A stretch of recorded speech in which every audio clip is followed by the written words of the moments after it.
I'm so jealous of my sister's marriage that I actually snooped on her husband, hoping to find something wrong because I can't believe it's really that perfect. My sister and her husband, Max, have been together for around 10 years, and on the outside, they've always seemed solid. But you never really know, right? Honestly, I kind of assumed they were putting on a front, probably because I've never had a relationship that felt as genuinely happy behind closed doors. Well, now I do know. I've been staying with them for the past 3 months after my ex cheated on me, and they took me in without a second thought. Being here, I've noticed how naturally thoughtful they are with each other. They're always bringing each other little gifts, and it's just second nature to them. My ex, on the other hand, called me shallow for wanting a simple birthday gift, and it's more than just the little presents. They look at each other with this warmth that's undeniable. When Max looks at Sandra, his whole face lights up, whereas my ex used to look at me like I was, well, a potato. They hug each other like they've been apart for months every time one of them comes home. My ex? He'd just tell me to leave him the FCK alone to effing relax whenever he got home. They support each other's hobbies and friends as well.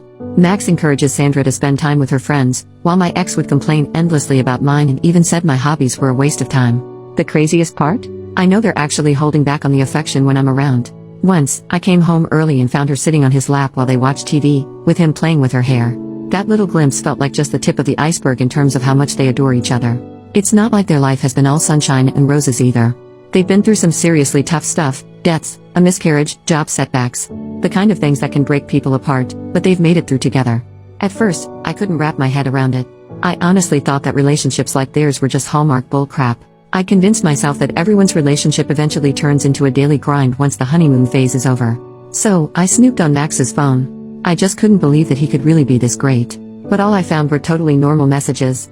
Even with his female friends, everything was just friendly. He talked about Sandra a lot, even mentioned how much he loves her. I felt so guilty afterward that I confessed. Surprisingly, they forgave me. Sandra even took me out for the day, just the two of us, and shared that she'd been in some terrible relationships herself before she met Max. She said those experiences helped her recognize red flags so that when Max came along, she was ready to appreciate someone healthy and genuinely good for her. She's also gone to therapy for a long time, and she says it helped her learn how to make healthy relationship choices and be a good partner herself. They even offered to cover the cost for me to start therapy, since my insurance isn't great. I thought that was really generous, and honestly, I feel like it's what I need. I just want to find something close to what they have. The silver lining here? Now that I know relationships like this really exist, I don't think I'll ever settle for anyone who treats me like my ex did again. Update over 1 year later. Hi. I'm the psycho who snooped in my brother-in-law's messages just because I thought it was impossible for men to be great to their partners. A lot has happened over the last year or so and I'm not sure exactly where to start, so I'm going to use a list format and just write stuff in whatever order it comes to mind. 1. I started therapy very soon after my post. My first therapist wasn't great, so my sister Sandra encouraged me to find another, and my second one was awesome. I'm still seeing him once every 2 weeks. He's helped me a lot with healing from the trauma of my last relationships and also learning how to relate to others in a more healthy way in every part of my life. He also really helped me learn how to manage bitterness and jealousy, finding the underlying causes and working on those. 2. I moved out of my sister and brother-in-law's house after a couple months. 3. It turns out that my sister and brother-in-law were secretly very livid about the snooping, but they appreciated that I'd confessed on my own and decided to be kind and help me. They decided that if I took advantage of the help they offered and put effort into being better, they would forgive me. I didn't realize how close I was to making my sister go low contact with me. Thankfully, I did take their help. 4. I'm not upset seeing how loving my brother-in-law is to my sister anymore. I'm happy for her. 5. They became foster parents after I moved out and are now in the process of adopting the little girl they've been fostering.